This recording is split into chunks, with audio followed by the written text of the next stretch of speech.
ശ്രീധർമ്മശാസ്താവിന് 2 ഭാര്യയും 1 മകനും ഉണ്ടെന്നാ പറഞ്ഞേ. ബ്രഹ്മചാരി അല്ല, കല്യാണ രൂപനാണ്. ശാസ്താവെന്ന് വിളിച്ചാലും ചാത്തനെന്ന് വിളിച്ചാലും സ്വാമി എന്ന് വിളിച്ചാലും എല്ലാം അദ്ദേഹം വിളിക്കും.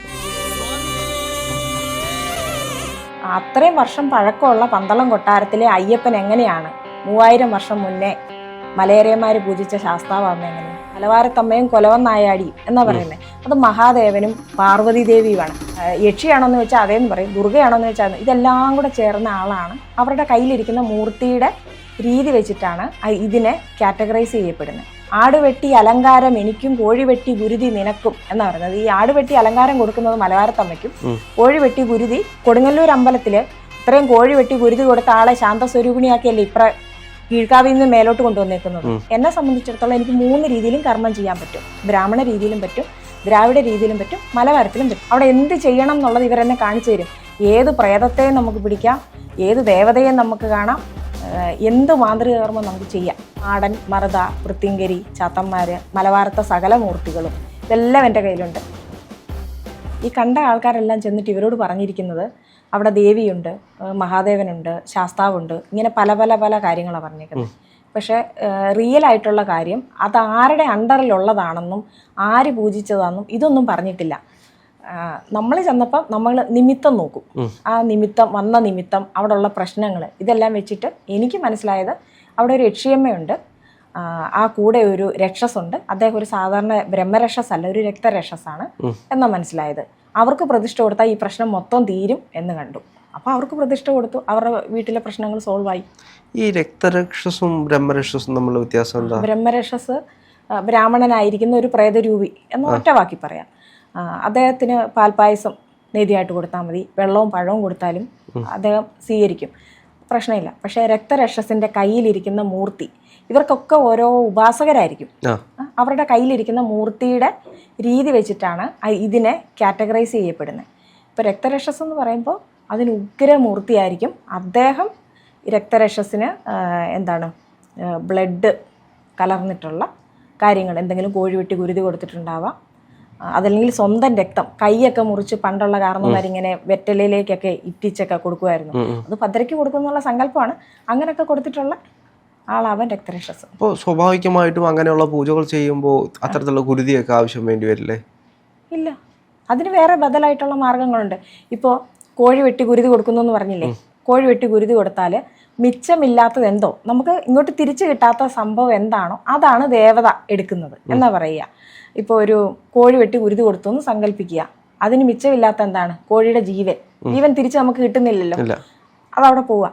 ആ ജീവൻ ഭദ്ര എടുക്കും, ബാക്കി അതിൻ്റെ അവശിഷ്ടങ്ങളൊക്കെ ഭൂതഗണങ്ങൾ എടുക്കുമെന്നാണ് പറയുക. ചോരയും മറ്റു സംഭവങ്ങളെല്ലാം ഭൂതഗണങ്ങൾ എടുക്കും, അങ്ങനെയാണ് പറയുന്നത്. അപ്പം മിച്ചമില്ലാത്തത് എന്താണോ അത് ദേവനുള്ളതാണ്. അത് ആ ജീവന് പകരമായിട്ട് കോഴിയെ ഉഴിഞ്ഞു വേണേലും അവിടെ വെക്കാവല്ലോ. അപ്പോഴും ഈ ജീവൻ ദേവത പിടിച്ചോളൂ എന്ന് പറഞ്ഞാൽ അവിടെ ഒരു ബലി ഒഴിവായില്ലേ? അങ്ങനെ ചിന്തിക്കാൻ മേലെ. പക്ഷെ അവിടെ ജീവൻ പോകുന്നില്ലല്ലോ. അത് പോകുമ്പോൾ ദേവി എടുത്തോളൂ. നമ്മൾ സങ്കല്പം കൊടുക്കുക, ആ സങ്കല്പത്തിൽ ദേവി തൃപ്തയാണ്. അതല്ലാതെ എനിക്കിപ്പം ജീവൻ കിട്ടിയേ പറ്റൂ. കോഴിയെ ഇവിടെ കൊണ്ടുവന്ന് ഭദ്രയ്ക്ക് മുന്നേ കൊടുത്ത, ഇപ്പം നമ്മളൊരു ഉദാഹരണം പറഞ്ഞാൽ, ഒരു ക്ഷേത്രത്തിൽ കൊണ്ടുവന്ന് നമ്മളൊരു 10 രൂപ ഇട്ടു എന്ന് വിചാരിക്കുക. ആ 10 രൂപ പിന്നെ നമ്മുടെ എന്ന് പറഞ്ഞ് തിരിച്ചെടുത്ത് നോക്കണം, തിരിച്ചെടുത്ത് വീട്ടിൽ കൊണ്ടുവന്ന് നോക്കണം. അതിന് അവകാശം അപ്പോൾ അവിടെ ഭഗവതിയായി, നമ്മളെ തിരിച്ച് ചോദ്യം ചെയ്യും, ഉറപ്പായിട്ടും ചോദ്യം ചെയ്തിരിക്കും. അപ്പം അതേപോലെ തന്നെ ഒരു കോഴിയെ കൊണ്ടുവന്ന് ഒഴിഞ്ഞ് അവിടെ വെച്ചാൽ അവിടെ ദേവൻ എടുത്തു, അല്ലെങ്കിൽ ദേവി അത് എടുത്തു, പിന്നെ അത് ദേവിയുടെ പിന്നെ തിരിച്ചെടുക്കാൻ പാടില്ല. അത് അവരെടുത്ത് കൊണ്ടുപോയതിനെ പിന്നെ നമ്മുടെ ഇത് ഞാൻ കൊണ്ട് കൊടുത്തതായിരുന്നു, അതെനിക്ക് തിരിച്ചു വേണമെന്ന് പറഞ്ഞിട്ട് തിരിച്ചു പോയി എടുത്തുകൊണ്ട് വരാൻ പറ്റത്തില്ല. അത് ദേവിക്ക് അവകാശപ്പെട്ടതാണ്, അവരത് എടുത്തോളട്ടെ. അത് എപ്പോഴാണോ ആ കോഴിയുടെ ജീവൻ പോകുന്നത് ആ സമയം അവരത് എടുത്തോളും, ആ ജീവൻ എടുത്തോളും. അതേപോലെ നമ്മൾ നേദ്യം വെക്കുമല്ലോ, നേദ്യം ബാലൻസ് അതുപോലെ അവിടെ ഇരിപ്പുണ്ട്, പക്ഷെ അതിൻ്റെ രസങ്ങൾ നഷ്ടപ്പെട്ടിട്ടാണ് നമ്മൾക്ക് കിട്ടുക. കള്ളൊക്കെ വെച്ച് കഴിഞ്ഞാൽ അതിൻ്റെ രുചിയൊക്കെ നഷ്ടപ്പെട്ടിട്ട് പച്ചവെള്ളം പോലെ കിട്ടുക. അപ്പോൾ അതിൻ്റെ രസം ആണ് ദേവത സ്വീകരിക്കുന്നത്, ബാലൻസ് ഉള്ള നമുക്ക് കിട്ടുന്നത്. അപ്പം മിച്ചമില്ലാത്തത് എന്തോ അത് ദേവനെടുക്കും. ആ മിച്ചം കിട്ടുന്ന സംഭവം നമുക്കുള്ളതായിട്ട് പറയാം. ഈ മലബാര സമ്പ്രദായങ്ങൾ നമ്മൾ ഏറ്റവും കൂടുതൽ എടുത്തു നോക്കിക്കഴിഞ്ഞാൽ അതിൽ വരുന്നത് കൂടുതലും എനിക്കൊന്നു ആദ്യമകാല ദേവതകൾ എന്ന് പറയുന്നത് തന്നെ ചാത്തനും അല്ലെങ്കിൽ ഭദ്രകാളിയും അത്തരത്തിലുള്ള സങ്കല്പങ്ങളായിരുന്നു. അപ്പൊ ഇതേ സങ്കല്പങ്ങൾ തന്നെയാണ് ഇപ്പോഴും ഫോളോ ചെയ്ത് വരുന്നത്. അതെ, അതേ സങ്കല്പങ്ങൾ തന്നെയാണ്. അവിടെ മലവാരത്തമ്മ എന്ന് പറയുന്നത്, മലവാരത്തമ്മയും കൊലവൻ നായാടിയും എന്നാ പറയുന്നത്, അത് മഹാദേവനും പാർവതി ദേവിയുമാണ്. അവർ തമ്മിൽ പിരിഞ്ഞ ചരിത്രം നമ്മൾ കേട്ടിട്ടില്ല, ഉണ്ടോ? ഇല്ല. അവരെല്ലാ കാലത്തും എല്ലാ ജന്മത്തിലും അവർ ഒന്നിച്ചാണ്. ഭഗവാൻ എവിടെയുണ്ടോ അവിടെ തൊട്ടടുത്ത് ഭഗവതി ഉണ്ട്, അവരില്ലാതിരുന്നിട്ടില്ല. അവിടെയും കൊലവൻ നായാടിയും മലവാരത്തമ്മയും എന്നാ പറയുന്നത്. ഇപ്പം ഈ മലവാരത്തമ്മ പലർക്ക് പല രീതിയിലാണ് വരുന്നത്. ചിലർക്ക് യക്ഷി ചൈതന്യം കൂടി വരും, അവർക്ക് ശുക്രന്റെ രാശിയിലാണ് അവരുടെ രാശി കിട്ടുക. മലവാരത്തമ്മയുടെ കണക്ക് നോക്കുമ്പോൾ ശുക്രന്റെ രാശിയിൽ കിട്ടും. ചിലർക്ക് ഭദ്രയുടെ ചൈതന്യം ഏറിയ രൂപത്തിൽ കിട്ടും. അങ്ങനെ വരുമ്പോൾ ചൊവ്വയുടെ രാശി കിട്ടും. അപ്പോൾ ഇതെല്ലാം ഇതിൽ ചൊവ്വയാണോ എന്ന് ചോദിച്ചാൽ അതേന്ന് പറയും, യക്ഷിയാണോ എന്ന് ചോദിച്ചാൽ അതേന്ന് പറയും, ദുർഗയാണോ എന്ന് ചോദിച്ചാൽ ഇതെല്ലാം കൂടെ ചേർന്ന ആളാണ് മലവാരത്തമ്മ. പക്ഷേ ഇപ്പോൾ പറഞ്ഞ് ഞാൻ കേട്ടേക്കുന്നത്, എന്നോട് തന്നെ പലരും പറഞ്ഞ് ഞാൻ കേട്ടേക്കുന്നത്, മലവാരത്തമ്മയുടെ ഭർത്താവെന്നൊരു സ്ഥാനം പോലും അദ്ദേഹത്തിന് കൊടുത്തിട്ടില്ല. അവരുടെ മകനാണ് കരിങ്കുട്ടി എന്ന് പറഞ്ഞു കേട്ടിട്ടുണ്ട്. പക്ഷെ ഭർത്താവിന്റെ സ്ഥാനം പോലും അദ്ദേഹത്തിനെ പോലും ഇച്ചിരി മാറ്റി നിർത്തുന്നത്. പക്ഷെ അവര് ശ്രീപാർവതി പരമേശ്വരനാണ് ശരിക്കും മലവാരത്തമ്മയും കൊലവൻ നായാടി. അവരുടെ പുത്ര സങ്കല്പം തന്നെയാണ് ഈ കരിങ്കുട്ടി എന്ന് പറയുന്നത്. അതിലേക്ക് എങ്ങനെയാണ് ഈ ചാത്ത സങ്കല്പങ്ങൾ വരുന്നത്? കരിങ്കുട്ടി എന്ന് പറയുന്ന ചാത്തനാണ്. കരിങ്കുട്ടി എന്ന് പറയുന്ന ആള് ചാത്തനാണ്. ചാത്തൻ എന്ന് പറഞ്ഞ സങ്കല്പം ശരിക്കും മലയരയന്മാര് ഒരു 3000 വർഷത്തിലേറെ പഴക്കമുള്ള ഒരു ആചാരത്തിലെ രീതിയാണ് ചാത്തൻ എന്ന് പറഞ്ഞ സങ്കല്പം. നമ്മൾ പന്തളം കൊട്ടാരത്തിന് ഒരു 500 അല്ലെങ്കിൽ ഒരു 600 വർഷത്തെ പഴക്കമല്ലേ ഉള്ളൂ. അവർ പൂജിച്ച ഈ അയ്യപ്പൻ എന്ന് പറയുന്ന ആള് ഈ പന്തളം കൊട്ടാരത്തിൽ ഉണ്ടായിരുന്ന ആളാണ്. ഈ അയ്യപ്പനാണ് ശ്രീധർമ്മ ശാസ്താവ് എന്നാണ് എല്ലാവരും പറയുന്നത്. പക്ഷെ അല്ല, രണ്ടും രണ്ടാണ്. ശ്രീധർമ്മ ശാസ്താവ് എന്ന് പറയുന്നത് മലയരയന്മാർ പൂജിച്ചിട്ടുള്ള കുട്ടിച്ചാത്തൻ, കുട്ടിശാസ്ത എന്ന് മലയരയന്മാർ പേരിട്ട് വിളിച്ച ആളാണ് കുട്ടിശാസ്ത. അപ്പോൾ അവര് കുട്ടിശാസ്ത എന്നിങ്ങനെ വിളിച്ച് കുട്ടിച്ചാത്ത എന്നായി മാറിയതാണ്. ആള് പൊക്കം കുറഞ്ഞതാണ്. ആളിൽ കുറിയവനാണ്, വലിയ ഇതൊന്നും, പക്ഷെ ശക്തി അപാരമാണ്. അപ്പൊ അദ്ദേഹത്തിനെ ഈ അയ്യപ്പൻ എന്ന് പറയുന്ന ആള്, അദ്ദേഹം ഒരു യോഗീശ്വരനാണ്. ഈ യോഗീശ്വരൻ ഇദ്ദേഹത്തെ പൂജിച്ചതാണ്, ശ്രീധർമ്മശാസ്താവിനെ പൂജിച്ചതാണ്. എന്നിട്ട് ഈ ശ്രീധർമ്മശാസ്താവിലേക്ക് അയ്യപ്പൻ വിലയം പ്രാപിച്ച് ചേരുക ചെയ്യുന്നത്. അപ്പോൾ 600 വർഷം പഴക്കം ഇല്ലേ, ഏറെക്കുറെ കേട്ടോ, എനിക്ക് കറക്റ്റ് എക്സാക്റ്റ് അറിയില്ല. അത്രയും വർഷം പഴക്കമുള്ള പന്തളം കൊട്ടാരത്തിലെ അയ്യപ്പൻ എങ്ങനെയാണ് 3000 വർഷം മുന്നേ മലയരയന്മാർ പൂജിച്ച ശാസ്താവാകുന്നത് എങ്ങനെയാണ്? അദ്ദേഹം ജനിച്ചിട്ട് ഇത്രയ്ക്കല്ലേ ആയിട്ടുള്ളൂ. അപ്പോൾ ഈ ശരിക്കുമുള്ള അയ്യപ്പൻ ശ്രീധർമ്മശാസ്താവിലേക്ക് വിലയം പ്രാപിച്ചു. ശ്രീധർമ്മശാസ്താവിന് 2 ഭാര്യയും 1 മകനും ഉണ്ടെന്നാണ് പറഞ്ഞത്. ബ്രഹ്മചാരി അല്ല, കല്യാണ രൂപനാണ്. അപ്പം അദ്ദേഹത്തിലേക്ക് ഈ അയ്യപ്പൻ വിലയം പ്രാപിക്കുമ്പോൾ അവിടെ ബ്രഹ്മചര്യം നിലനിൽക്കുമോ എന്നുള്ളതൊരു വലിയ ചോദ്യമാണ്. അപ്പോൾ ശബരിമലയിൽ ചാത്തനാണ്. ആണ്. ചാത്തൻ എന്ന് പറയുന്നത് ശാസ്താസങ്കല്പവും ചാത്തനും തമ്മിൽ എങ്ങനെയാണ് ബന്ധപ്പെടുന്നത്? ശാസ്താവ് എന്ന് പറയുന്നത് ചാത്തനാണ്, കുട്ടിച്ചാത്തനാണ്. അപ്പോ പക്ഷേ നമ്മൾ ബ്രാഹ്മണ സമ്പ്രദായത്തിലേക്ക് വരുമ്പോൾ അത് മറ്റൊരു രീതിയിലേക്കാണ് നോക്കുന്നത്. അതെന്തുകൊണ്ടാണ്? ബ്രാഹ്മണ സങ്കല്പത്തിൽ വരുമ്പോൾ അത് ശാസ്താവും, ദ്രാവിഡ സങ്കല്പത്തിലേക്ക് വരുമ്പോൾ അത് ചാത്തനും, മലവാരത്തിൽ വരുമ്പോഴും ചാത്തൻ, ഇങ്ങനെ പറയുന്നു. പക്ഷെ ഈ 3 ഇപ്പോൾ നമ്മുടെ അച്ഛനെ പപ്പാന്നും അച്ചാന്നും അച്ചാച്ചാന്ന് വിളിച്ചാലും അച്ഛൻ തന്നെ വിളി കേൾക്കും. 3 ഒരാളല്ലേ. അതുപോലെ തന്നെ ശാസ്താവെന്ന് വിളിച്ചാലും ചാത്തനെന്ന് വിളിച്ചാലും സ്വാമി എന്ന് വിളിച്ചാലും എല്ലാം അദ്ദേഹം വിളി കേൾക്കും. അപ്പൊ അതിന്റെ പൂജാ സങ്കല്പങ്ങളാണെങ്കിലും വ്യത്യാസമുണ്ട്. ശരിക്കും നമ്മൾ റിയലായിട്ട് ആദ്യ കാലങ്ങളിൽ ചെയ്തുകൊണ്ടിരുന്നത് കോഴി വെട്ടി ഗുരുതി നിനക്കും, ആട് വെട്ടി അലങ്കാരം എനിക്കും, കോഴി വെട്ടി ഗുരുതി നിനക്കും എന്നാ പറയുന്നത്. ഈ ആട് വെട്ടി അലങ്കാരം കൊടുക്കുന്നത് മലവാരത്തമ്മയ്ക്കും, കോഴി വെട്ടി ഗുരുതി ചാത്തനും എന്നുള്ളൊരു സങ്കല്പമാണ്. ഇപ്പോഴും ശബരിമലയിൽ കോഴിവെട്ടി ഗുരുതി നടക്കുന്നുണ്ടെന്നാണ് പറയപ്പെടുന്നത്. അറിയില്ല എനിക്ക്. ഇങ്ങനെ ഞാൻ ഏതോ ഒരു മലയരയന്മാരുടെ വിഭാഗത്തിൽപ്പെട്ട ഒരാൾ പറഞ്ഞ് ഞാൻ കേട്ടിട്ടുള്ളതാണ്. അവിടെ അത് കൊടുക്കുന്നുണ്ട്. ശബരിമലയിലല്ല, ആ മലയിൽ എവിടെയോ ഇങ്ങനെ ചെയ്യുന്നുണ്ടെന്ന് ഞാൻ പറഞ്ഞു കേട്ടിട്ടുണ്ട്. ഏതോ ഒരു യൂട്യൂബ് ചാനലിലോ മറ്റോ ഞാൻ കണ്ടതാണ്. അങ്ങനെ ചെയ്യുന്നുണ്ടെന്നാണ് പറയുന്നത്. ഇപ്പം ഒരു ഉഗ്രരൂപിയായിട്ടിരിക്കുന്ന ഒരു ദേവതയെ നമുക്ക് കുറച്ച് സാത്വികമാക്കി എടുക്കാൻ പറ്റും. നമ്മുടെ രീതികൾ കൊണ്ടും നമ്മുടെ കർമ്മവിധാനങ്ങൾ കൊണ്ടും മാറ്റിയെടുക്കാൻ പറ്റും. ദേവതയെ നമുക്ക് മാറ്റിയെടുക്കാൻ പറ്റും. ആക്കാൻ പറ്റും, ഉറപ്പായിട്ടും പറ്റും. കൊടുങ്ങല്ലൂർ അമ്പലത്തില് അത്രയും കോഴി വെട്ടി ഗുരുതി കൊടുത്ത ആളെ ശാന്തസ്വരൂപിണിയാക്കിയല്ലേ കീഴ്ക്കാവിൽ നിന്ന് മേലോട്ട് കൊണ്ടുവന്നേക്കുന്നത്. അപ്പൊ അത്ര ആ ദാരികനെ വെട്ടി കൊന്ന് ആ ചോര പുരണ്ട അവിടെ വന്നിരുന്നത്. അവിടുന്ന് ഇപ്പറ ഇരിക്കുന്ന ദേവിയോ എത്ര ശാന്ത സ്വരൂപിണിയായിട്ടേ ഇരിക്കുന്നത്. വ്യത്യാസമില്ലേ? അപ്പൊ കൊണ്ടുവരാൻ പറ്റില്ല എന്ന് പറയാൻ പറ്റില്ല, കൊണ്ടുവരാൻ പറ്റും. അങ്ങനെ കൊണ്ടുവരാൻ പറ്റും. അത് നമ്മുടെ, എനിക്ക് തോന്നുന്നത് നമ്മുടെ വിളിയാണ്. അവരെ വിളിക്കുന്ന ഒരു രീതി ഉണ്ടല്ലോ, നമ്മൾ എടുക്കുന്ന ഒരു രീതി. ഞാനിപ്പം എന്നെ സംബന്ധിച്ചിടത്തോളം എനിക്ക് 3 രീതിയിലും കർമ്മം ചെയ്യാൻ പറ്റും. ബ്രാഹ്മണ രീതിയിലും പറ്റും, ദ്രാവിഡ രീതിയിലും പറ്റും, മലബാരത്തിലും പറ്റും. അതെന്തുകൊണ്ടാണ്? ഇപ്പോൾ സാധാരണയായിട്ട് ആരെങ്കിലും ഒരാൾ ഇപ്പോൾ കുടുംബപരമായിട്ടാണെങ്കിൽ പോലും ഒരു രീതിയായിരിക്കും, ഒരു സമ്പ്രദായമായിരിക്കും കൊണ്ടു നടക്കുന്നത്. ഇതെന്തുകൊണ്ടാണ് 3 സമ്പ്രദായങ്ങളും 3 സമ്പ്രദായം വന്നേക്കുന്നത്? എൻ്റെ പിതൃപരമ്പരയിൽ അതിഭയങ്കരന്മാരായ ഉപാസകരുണ്ടായിട്ടുണ്ട് എന്നാണ് ഞാൻ മനസ്സിലാക്കുന്നത്. ഒരു കർമ്മം വരുമ്പോൾ ഇപ്പം ദ്രാവിഡ രീതിയിൽ ചെയ്യേണ്ട കർമ്മമാണെങ്കിൽ അവരെന്നെ അത് കാണിച്ചു തരും. ഇന്നായിരിക്കും എൻ്റെ അടുത്ത് ഒരാൾ വന്ന് പറയുക, ഇന്ന പോലെ ഒരു പ്രശ്നമുണ്ട് വീട്ടിൽ, അത് തീർക്കണം എന്ന് പറഞ്ഞാൽ അവിടെ എന്ത് ചെയ്യണം എന്നുള്ളത് ഇവരെന്നെ കാണിച്ചു തരും. അത് ആ കാരണവരാണ് വന്ന് കാണിച്ചു തരുന്നത്. ഈ കർമ്മം ചെയ്തുകൊണ്ടിരുന്ന എൻ്റെ പിതൃപരമ്പരയിൽപ്പെട്ട ആളാരാണോ ആ ആൾ വന്ന് കാണിച്ചു തരും, ഇന്ന രീതിയിൽ ചെയ്താൽ മതി എന്ന്. അത് വിജയമായിരിക്കും, 100% വിജയമായിരിക്കും. അല്ലാതെ എനിക്ക് മാന്ത്രികത്തിന്റെ ABCD പോലും അറിയില്ല. മാന്ത്രികം പഠിച്ചിട്ടില്ല. അതിനുശേഷം ഇപ്പോൾ സ്വപ്നദർശനം ഇതെല്ലാം കിട്ടിയതിനു ശേഷം മാന്ത്രികം പഠിച്ചിട്ടില്ല? ഇല്ല, എങ്ങും ഞാൻ പോയി പഠിച്ചിട്ടില്ല. ഇപ്പൊ ഈ 7 വർഷമായിട്ട് ഞാൻ 8 വർഷമായിട്ട് ഞാൻ ചെയ്യുന്നുണ്ട്. ഇത് ചെയ്ത് എനിക്ക് ഇതിനകത്തുനിന്ന് ഇവർ ഓരോ തവണ ബന്ധനങ്ങൾ ചെയ്യുന്ന രീതി, കർമ്മം ചെയ്യുന്ന രീതി, പ്രതിഷ്ഠിക്കുന്ന ഇവർ കാണിച്ചു തരും. കാണിച്ചു തന്നൊക്കെ പഠിച്ച് ഇപ്പൊ ഞാൻ അതിനകത്ത് എക്സ്പെർട്ടാണ്. ഇതെല്ലാം സ്വപ്നദർശനത്തിലൂടെയാണ് പഠിച്ചത്. ഇപ്പൊ തന്നെ കുറച്ചു മുമ്പോട്ട് ജ്യോതിഷപരമായിട്ടുള്ള കാര്യങ്ങൾ പറഞ്ഞു. അപ്പൊ ഈ ജ്യോതിഷം പഠിച്ചിട്ടുണ്ടോ? ജ്യോതിഷം പഠിച്ചിട്ടില്ല, അറിയില്ല അതേപ്പറ്റി.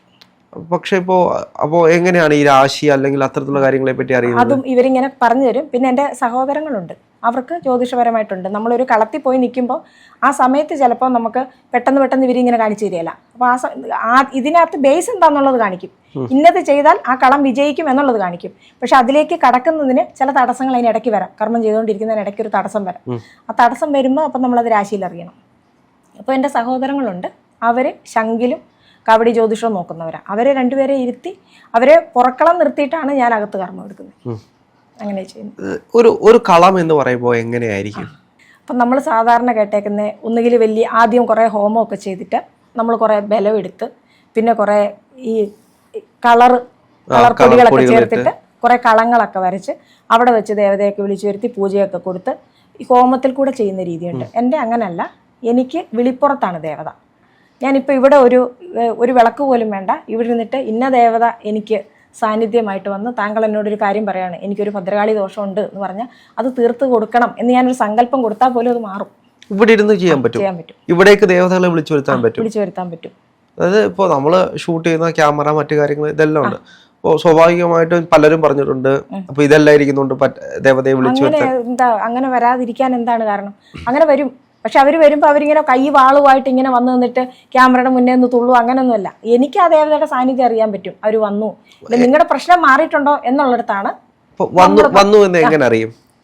ദേവത വന്നിട്ടുണ്ടെന്നുള്ളതോ അത് നമുക്കറിയാൻ പറ്റും. നമ്മുടെ ശരീരത്തിൽ അത് ഇങ്ങനെ നമ്മൾ തുള്ളുവല്ല, നമുക്കത് അറിയാം. ഒരു വൈബ്രേഷൻ അനുഭവിക്കാൻ കഴിയും. ഭദ്രകാളിനെയാണ് വിളിക്കുന്നതെങ്കിൽ നമുക്ക് ചെറിയൊരു വിറയൽ പോലെ വരും എന്ന് പറയാം. പക്ഷെ അതല്ലെങ്കിൽ ഏറ്റവും എളുപ്പമാർഗം, നിങ്ങളുടെ ആ പ്രശ്നം തീർന്നിട്ടുണ്ടോ? നിങ്ങളിപ്പോൾ എന്നോടൊരു പ്രശ്നം പറയുകയാണ്, എനിക്കിങ്ങനെ എന്താണ്, ഞാൻ പോകുന്ന വഴിക്കെല്ലാം വണ്ടി ആക്സിഡൻ്റ് ആകുന്നു, അതല്ലെങ്കിൽ എനിക്ക് എപ്പോഴും ക്ഷീണമാണ്, അങ്ങനെ പറയാന്ന് വെച്ചു. അപ്പോൾ ദേവതയെ വിളിച്ച് വിളക്ക് പോലും വെക്കണ്ട, ഞാൻ വിളിച്ചിട്ട് ഞാനൊരു സങ്കല്പം കൊടുക്കും. അത് ഞാനിങ്ങനെ പുറത്ത് വിളിച്ച് പറഞ്ഞ അങ്ങനെ ഒരു സങ്കല്പമല്ല. അങ്ങനെ ഒരു സങ്കല്പം കൊടുത്താൽ തന്നെ ചെറിയ പ്രശ്നം ആണെങ്കിൽ, വലിയ ദിക്ക് കൂട്ടിയുള്ള ബന്ധനങ്ങളാണെങ്കിൽ അങ്ങനെ മാറില്ല. അത് നമ്മൾ വിളിച്ചു ചൊല്ലി പ്രാർത്ഥനയും കൂടെ വേണം. അല്ലെങ്കിൽ ആ ദേവതയ്ക്ക് ഒരു സങ്കല്പം കൊടുക്കുമ്പോൾ തന്നെ അതിനകത്തൊരു മാറ്റം വരും. ആ ക്ഷീണാവസ്ഥയിലൊക്കെ അവിടെ ഒരു മാറ്റം വരും, മുഴുവനായിട്ടൊരു മാറ്റം വരും. ഇപ്പോൾ എനിക്ക് ആ ദേവതകളെ കാണാൻ കഴിയുമോ? ഇല്ല, അങ്ങനെ നിങ്ങൾക്ക് ഒരു ഉപാസകനാണെങ്കിൽ ഒരു പക്ഷെ കാണാൻ പറ്റുമായിരിക്കും. അത് ദേവതയെ കാണണം എന്ന് അങ്ങനെ ഭയങ്കരമായ ആഗ്രഹമുള്ളവർ ഇല്ല, കാണുന്നവരൊക്കെ ഉണ്ടാവും. മുൻപുള്ള കാരണവന്മാരും ഒക്കെ കണ്ടിട്ടുണ്ടല്ലോ എന്നാണ് അവർ പറയുന്നത്. ചില രൂപങ്ങളോട് ഞാൻ കാണുന്ന ദേവതകളുമായിട്ട് സാമ്യം വരുന്നത്. അപ്പോൾ അവർക്കും അത്ര ഉപാസന ഉള്ളവരാണെന്നാണ് ഞാൻ കരുതുന്നത്. അത് 11 ഗുളികൻ വരണം. നമ്മുടെ രാശിയുടെ 11ാം ഭാവത്തിൽ ഗുളികൻ എന്ന് പറഞ്ഞാൽ പ്രേതങ്ങൾ, ശനിയുടെ പുത്രനാണ് ഗുളികൻ. ആ ഗുളികൻ്റെ സാന്നിധ്യം 11 നിന്നാൽ, ഈ ഗുളികൻ എവിടെ നിന്നാലും പ്രശ്നമാണ്. ഏത് 1 നിന്നാലും 2 നിന്നാലും 3 നിന്നാലും ഒക്കെ പ്രശ്നമാണ്. പക്ഷെ 11 നിന്നാൽ അത് അനുകൂല ഭാവമാണ്. ഏത് പ്രേതത്തെയും നമുക്ക് പിടിക്കാം, ഏത് ദേവതയെയും നമുക്ക് കാണാം, എന്ത് മാന്ത്രിക കർമ്മം നമുക്ക് ചെയ്യാം. 11 ഗുളികൻ വേണം. അങ്ങനെ രാശിയുള്ളവർക്കാണ് ഈ കാണാനുള്ള കഴിവെന്നാണ് ഞാൻ മനസ്സിലാക്കി വെച്ചേക്കുന്നത്. പിന്നെ അതികഠിനമായ ഉപാസന ഉള്ളവർക്ക് ചിലപ്പോൾ പറ്റുന്നുണ്ടാവും, 11 ഗുളികൻ ഇല്ലാത്തവർക്കും. പക്ഷേ ഈ 11 ഗുളികൻ ഉള്ളവർക്ക് കുറച്ചുകൂടെ ഇൻഡ്യൂഷൻസ് ഒക്കെ കുറച്ചുകൂടെ കൂടുതലുണ്ട്. നമ്മൾ ഈ കളത്തിലേക്ക് തിരിച്ചു വന്നു കഴിഞ്ഞാൽ അതിൽ ബാക്കി പറയാമോ? എൻ്റെ മൂർത്തികളെ കുറിച്ചിട്ട് പറയാം. എനിക്ക് ഈ ഗരുഡോപാസനയാണ് ഞാൻ പ്രധാനമായിട്ട് ഇപ്പോൾ അതിനകത്താണ് ഞാൻ ഫോക്കസ് ചെയ്തേക്കുന്നത്. കാര്യം മറ്റ് ഒരുപാട് മൂർത്തികളുണ്ട്. മാടൻ, മറുത, പൃത്തിങ്കരി, ചാത്തന്മാർ, മലബാരത്തെ സകല മൂർത്തികളും ഇതെല്ലാം എൻ്റെ കയ്യിലുണ്ട്. ഇവരൊക്കെ ഞാൻ വെളിപ്പുറത്താണ്. കയ്യിലുണ്ട് എന്ന് പറയുമ്പോൾ സ്വാഭാവികമായിട്ടും പലരും തെറ്റിദ്ധരിക്കും. നമ്മുടെ ഉപാസനയാണ് ഇതെല്ലാം, എൻ്റെ ഉപാസനാമൂർത്തികളാണ്. ഇതൊന്നും ഞാനായിട്ട് പോയി കർമ്മം കൊടുത്തെടുത്തതല്ല. ഇതൊക്കെ കാരണവന്മാരായിട്ട് കഷ്ടപ്പെട്ട് നേടി കുടുംബത്തിലുണ്ടായിരുന്ന ദേവതകൾ. നമ്മളൊരാൾ വിളക്ക് വെച്ചപ്പം ഇവരെല്ലാരും കയറി നമ്മളിലേക്ക് വന്നു. ഇവരെല്ലാം വന്നു എന്ന് എങ്ങനെയാണ് നമ്മൾ തിരിച്ചറിയുന്നത്? ഈ 8 വർഷമായിട്ട് ഞാൻ കർമ്മം എടുത്തതിനകത്ത് ഈ പറഞ്ഞ ഓരോ മൂർത്തികളെയും ഞാൻ കളത്തിലിറക്കി ആ കർമ്മം വിജയിപ്പിച്ചിട്ടുണ്ട്. അപ്പൊ എനിക്ക് അനുഗ്രഹം ഇല്ലെങ്കിൽ അവരെ കർമ്മത്തിൽ വരേണ്ട ആവശ്യമില്ലല്ലോ. ഇപ്പൊ ഞാൻ താങ്കളെ ഒരു കാര്യത്തിന് വിളിക്കും, താങ്കൾക്ക് എന്നോട് താല്പര്യം ഇല്ലെങ്കിൽ ഞാൻ വിളിക്കുന്നിടത്ത് വരേണ്ട ആവശ്യമുണ്ടോ? ഇല്ല. ഇപ്പൊ ഈ കളം എന്ന് പറയുന്നത്, ഇപ്പോ എനിക്കൊരു പ്രശ്നമുണ്ട്, ഞാൻ പ്രശ്നം പറയുന്നു, സ്വാഭാവികമായിട്ടും എന്റെ മുന്നിൽ വരുന്ന മനസ്സിൽ ചിന്തിക്കുന്നതാണോ കളം, അതോ കളം വരച്ച് പൂജ ചെയ്ത്? അങ്ങനെ വേണമെന്നില്ല, ഓരോരുത്തർക്കും ഓരോ രീതിയാ. ഇങ്ങനെ കളം വരച്ചിട്ട് ചെയ്യാം, കളർ പൊടികളിട്ട് കളം വരച്ച് ചെയ്യാം. ചിലർ ഹോമം ചെയ്തെങ്കിലേ കർമ്മം എടുക്കാൻ പറ്റത്തുള്ളൂ, ചിലർ കോഴി വെട്ടി ഗുരുതി എടുത്തെങ്കിലേ ഈ ദ്രാവിഡ കർമ്മം ചെയ്യാൻ പറ്റത്തുള്ളൂ, ചിലർക്ക് മഞ്ഞളും ചുണ്ണാമ്പും കൂടെ കലക്കി ഗുരുതി കൊടുത്തെങ്കിലേ പറ്റത്തുള്ളൂ. അങ്ങനെയൊക്കെ ഉണ്ട്. എനിക്കിതൊന്നും ആവശ്യമില്ല എന്നാണ് ഞാൻ പറഞ്ഞത്. പക്ഷെ ഞാൻ നോർമലി ഒരു വീട്ടിൽ ചെന്നിട്ട് ഞാൻ വിളിച്ചു നിങ്ങളുടെ കാര്യം തീർത്തു എന്ന് പറഞ്ഞാൽ അവരത് നമ്മളെ വിശ്വസിക്കണം എന്നില്ല. അപ്പോൾ ചിലപ്പോൾ ആ ദേവതയെ വിളിച്ചിറക്കി നമ്മൾ അവരുടെ മുന്നേ വെച്ചാണ് നേദ്യം കൊടുക്കുക. നേദ്യം കൊടുത്ത് അവരോട് ഇന്ന കർമ്മം പോയി ചെയ്തിട്ട് വരൂ. നോർമലി അങ്ങനെ ചെയ്യണം. കാര്യം ഒരു ദേവതയെ ചുമ്മാ നമ്മളൊരു പണിയെടുപ്പിക്കാൻ പാടില്ല. എന്തെങ്കിലും അവർക്ക് നമ്മൾ അങ്ങോട്ട് കൊടുത്തിട്ട് വേണം ഇങ്ങോട്ടൊരു കാര്യം ചോദിക്കാൻ. അപ്പോൾ അവർക്ക് ഇഷ്ടമുള്ള നേദ്യങ്ങൾ നമുക്ക് അറിയാൻ പറ്റുമല്ലോ, നേരത്തെ നമുക്കിത് അറിയാമല്ലോ. അല്ല, ഇവർക്ക് ഇഷ്ടപ്പെട്ട ഇപ്പോൾ ഓരോ വീട്ടിലും ചെല്ലുമ്പോൾ ഓരോ ആളുകൾക്കും വരുന്ന പ്രശ്നങ്ങൾ അതിന്റെ ദേവതകളാകുമ്പോൾ വ്യത്യസ്തമായിരിക്കുമല്ലോ. അപ്പോൾ ആ വ്യത്യസ്ത ദേവതകൾക്ക് വ്യത്യസ്ത നിവേദ്യങ്ങളാണ് പലപ്പോഴും കൊടുക്കാറുള്ളത്.